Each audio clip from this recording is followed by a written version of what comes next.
Has NATO let down Ukraine against Russia? Has Ukraine been made a scapegoat between Russia and the West and NATO? Well, we think so, and let me tell you why. While Ukraine is fighting for its sovereignty and territorial integrity, the West and Russia are fighting a war of global supremacy. The United Nations Security Council had put a US-Albania-backed resolution to vote against Russia, while 11 of the 15 members of the Council voted in favor of the resolution that deplored in the strongest terms Russia's aggression against Ukraine. All the Asian bloc in the Council, that is China, India and the UAE, abstained. The resolution was open to all the 193 UN member states to sponsor, and only 81 countries co-sponsored the resolution.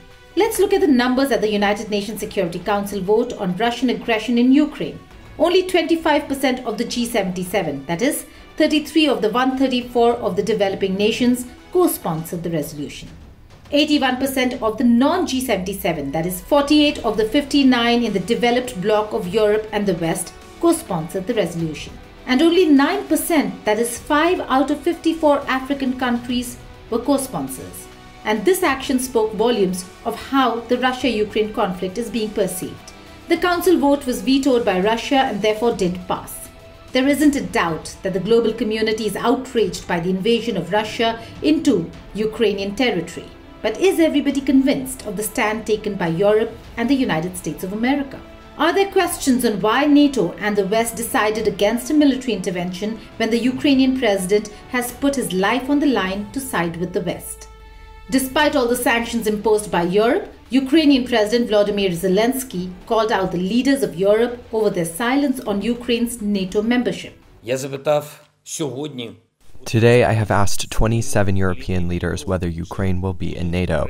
I have asked directly, everyone is afraid, no one answers. But we are not afraid. We are not afraid of anything. We are not afraid to defend our country. We are not afraid of Russia. We are not afraid to talk to Russia. NATO has become the focal point of Russia's war on Ukraine. The US promised a NATO response to the Russian invasion of Ukraine, but no boots on the ground since Ukraine is not a member of NATO. Why did Ukraine fall short of support?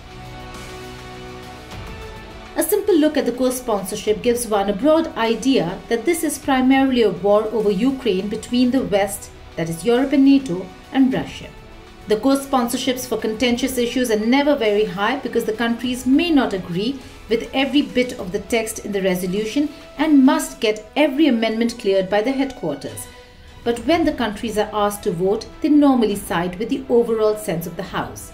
Therefore, it is quite clear that when this vote comes up at the United Nations General Assembly, it will pass with a clear majority. India's role. India on its part is facing the most difficult foreign policy choice since the Cold War. The concept of neutrality is redundant when two sides are at war. It is worse when both sides are your friends. India abstained from the UNSC vote on Russia and explained the decision by saying that there can be no alternative to the diplomatic route to find a solution. India, indeed, is on India's side. But at a stage when India's stature has certainly grown and it is a non-permanent member of the UNSC, the world is looking at India to be the sane voice that would condemn the violence and stand with sovereignty, even if geostrategic compulsions constrain India from voting in favor of the resolution.